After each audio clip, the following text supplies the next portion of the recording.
Bonjour à tous, mon nom est François Letarte. Bienvenue sur ma chaîne JDR des 30, une chaîne consacrée aux jeux de rôle sur table avec une vie de rôliste et des réponses RPG Week, le premier de 2025.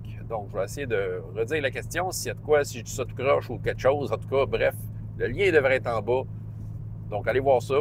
Si vous voulez consulter la question originale, si un de mes personnages joueurs venait à mourir, ou qu'on sait il va éventuellement mourir.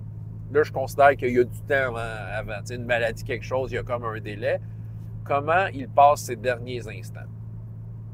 Je crois que c'est ça la question. Donc, là, présentement, là, dans ma vie de rôliste, j'ai comme deux personnages courants qui sont comme actifs présentement.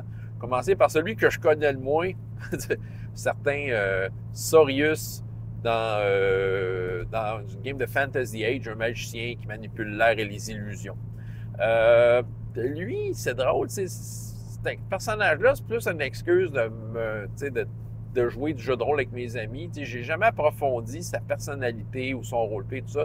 Donc, comment il dépenserait ses derniers instants? J'ai un petit peu de misère à mettre le doigt dessus.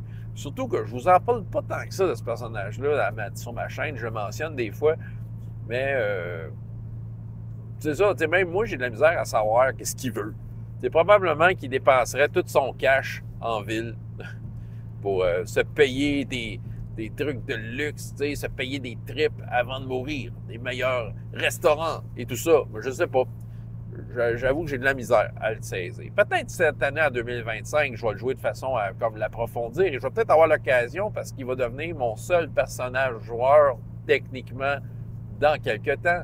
Parce que l'autre personnage joueur sur lequel j'ai plus de quoi à dire sur cette question-là, c'est le révérend Colby Scott dans Uncharted Worlds. OK, ça, c'est un personnage-là, je suis content. Je l'ai joué à fond, j'en ai déjà parlé dans le passé. C'est la première fois que j'ai un personnage que je sais que je vais avoir fait un cycle complet avec. Tu sais, que je vais pouvoir dire, OK, j'ai fait le tour avec ce personnage-là. C'est le premier personnage que ça m'arrive. Et on est sur une fin de campagne. Donc, c'est ça. C'est un religieux, peut-être vous mettre dans le contexte. Il prône, veut dire, il est le représentant du changeur doré, un corps céleste avec lequel il communique et qui a des sagesses incroyables sur l'univers. Donc, au départ, il était un prêtre de la race dorée, qui était une religion inspirée du changeur doré, mais il s'est retiré de la race dorée parce que il est rentré en contact avec le changeur doré et ça lui a fait voir qu'il n'avait pas besoin d'être de la religion pour avoir cette relation privilégiée-là. Maintenant, il apprendrait qu'il mourrait. Présentement, il serait serein avec ça. Dire, ah, OK, tel est mon destin. Comme Céline dirait. Écoute, c'est sûr que d'un premier temps que je l'ai joué, il était sous la race dorée et la race dorée prône le prolongement de la vie pour pouvoir atteindre les secrets du changeur doré et il était comme... il y avait une croyance comme de quoi qu'il fallait vraiment que tu vives là, presque éternellement pour qu'à un moment donné, tu comprennes ce que le changeur doré t'a à dire. Sauf que j'ai eu un contact direct avec le changeur doré à un moment donné, ce qui fait que tout ça n'est plus nécessaire de prolonger la vie. Maintenant, je suis en contact avec lui.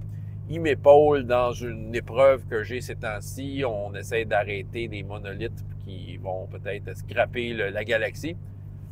Et c'est ça. J'apprendrais que je serais malade ou que j'allais mourir. Mettons, dépendant du temps qui me resterait, c'est sûr que je dirais au revoir à des gens importants.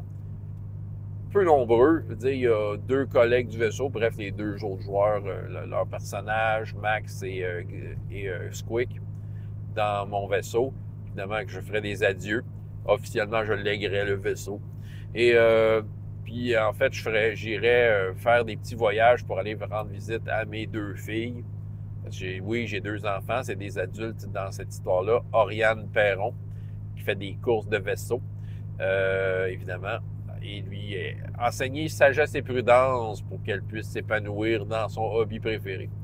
Et mon autre fille que j'ai découvert, en fait, c'est un enfant que je savais pas que j'avais, qui est une genre de super infirmière dans le système solaire, dans le système gaïen. Puis elle aussi, j'irai lui dire au revoir, lui être désolé de ne pas la connaître plus, mais de savoir que une couple de paroles de sagesse et tout ça. Et là, je me ferais faire peut-être un petit vaisseau dans lequel j'aurais des soins de confort, si mettons que ça fait mal, ce que j'ai, puis là, je m'en irais droit dans le cœur du changeur doré. On dit que personne n'en est revenu. Ben voilà, ça serait mon dernier, ma dernière destination entourée de la lumière, de la chaleur, de la bienveillance et de la sagesse du changeur doré. Ça serait une belle fin pour moi. C'est le même que je finirais ma vie avec ce personnage-là. Fait que voilà, c'est ce que j'avais à dire. Ben, je dirais que en fait, je pense que le fait d'avoir joué ce personnage-là à fond et d'avoir l'impression d'avoir fait un cycle complet avec le révérend, j'ai plus de facilité à répondre à une question de même. Fait que, je suis bien content justement d'avoir pu vivre le révérend aussi longtemps. C'est ça que j'avais à vous raconter, François Letarte, JDR des 30. Et jusqu'à la prochaine fois, ayez autant de plaisir dans la vie que dans les jeux. Au revoir.